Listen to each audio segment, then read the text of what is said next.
As what Luke 9:23 says. Sorry, I forgot my... No, my pentel pin. Intermission number.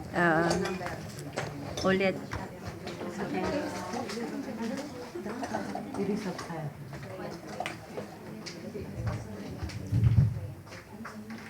As what Luke 9:23 says, if any man will come after me, let him deny himself, take up his cross daily, and follow me. So the disciples' first commitment is to deny himself. This does not mean to reject our identity, but to renounce or to reject only our self-centered life. To do this, the disciples of Christ learned the following 6 disciplines of a Christian life. So, let's imagine that this circle represents our lives. If this circle represents our lives, Christ should fill the entire circle as we focus on Him. Christ should have a priority in everything in our life. As what John 15:5 says,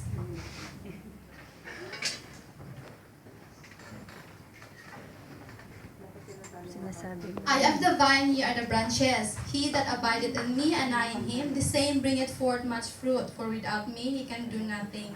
So what can we do without remaining in Christ? Absolutely nothing. Christ said that He is the vine and that we are the branches. The branches are part of the vine and we are part of Christ. And He wants to live His life through us.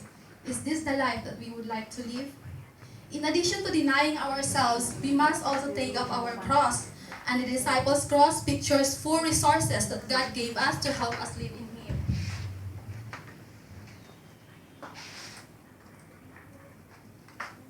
Let's imagine that these are 4 resources.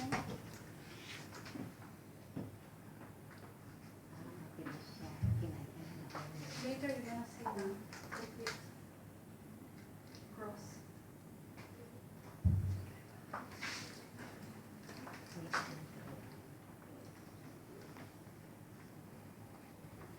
Okay. So Christ gave us 4 resources to help us grow in Him. The first resources is the Word.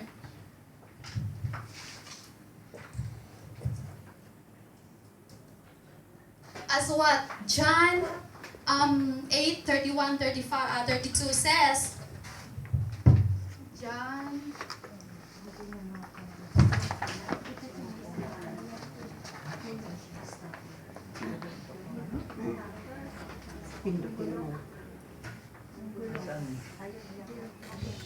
As what John 8:31-32 says, if you continue in my word, then ye are my disciples indeed, and ye shall know the truth, and the truth shall make you free.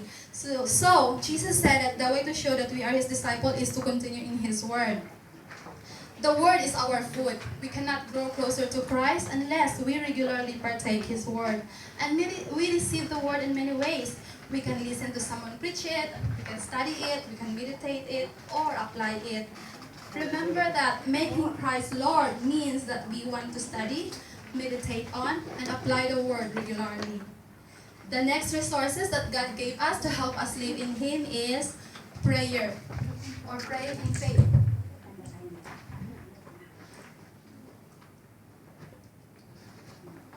Part of life in Christ is praying in faith, as what John 15:7 says, if ye abide in me and my words abide in you, ask whatever you will and it shall be done unto you. So Jesus said that if we just abide in Him and in His word, we can ask whatever we can and He will do it. But we should always remember that those people who abide in God are those who apply the word, and those people who abide in the word are those who study, meditate, or memorize the word. And they can ask whatever they want because they have wisdom, what is the right prayer to ask, and God will answer that. So, now, notice that the vertical bar of the cross represent word and prayer. It highlights our relationship with God. And this is the basic way We communicate God through prayer, and also the basic way God communicates us through His Word. Now, the next resources that God gave us to help us live in Him is fellowship with other believers.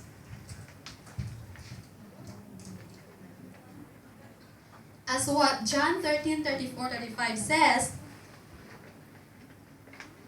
by the way, living in Christ is living with fellowship in our brothers and sisters in Christ. As what John 13:34 says, "A new commandment I gave unto you, that you love one another as I have loved you.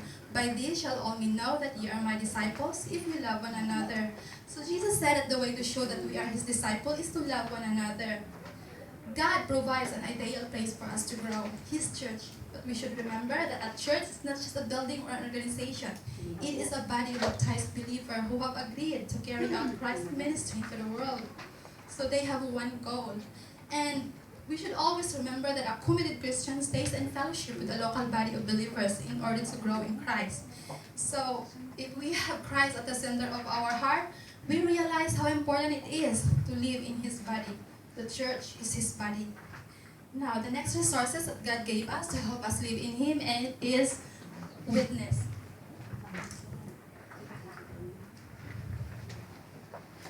Now, living in Christ is witnessing to others. It includes following Him, which is another commitment of a disciple.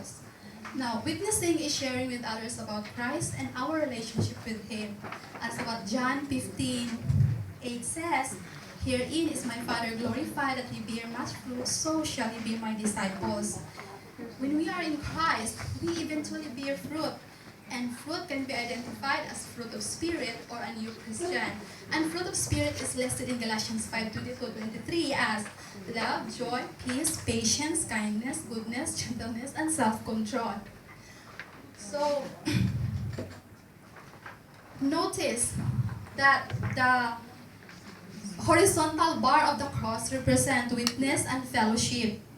Now, as our life in Christ grows, as the fruit of Spirit grows in our life in Christ, we also need to reach out to others through ministries. Our life in Christ should grow and expand.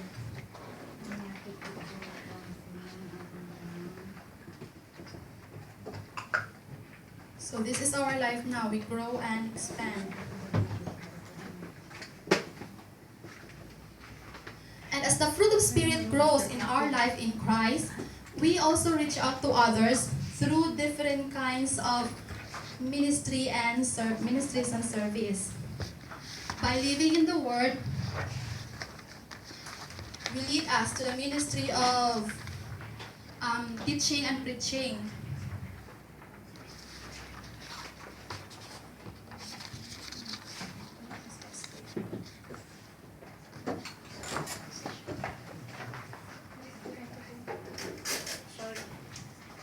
By living in the Word will lead us to teaching and preaching. By the way, these arrows indicates that our growth in Christ should express itself through different kinds of ministry and service. And by living in the Word will lead us to the ministry of teaching and preaching. By praying in faith will lead us to the ministry of music or worship and intercession. I'll be praying in faith. And by fellowshipping with God's people, it will lead us to the ministry of nurture. Where's the nurture?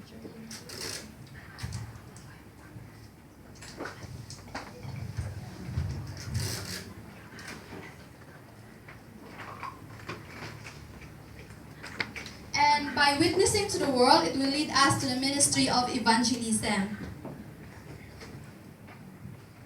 Okay?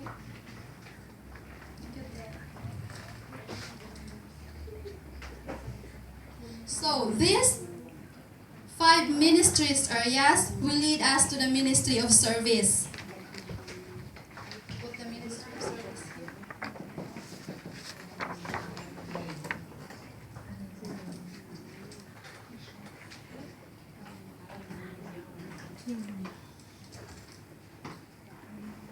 See, these 5 ministry areas will lead us to the ministry of service to others. Now, notice that the horizontal bar of the cross represents witness and fellowship. It highlights our relationship with others.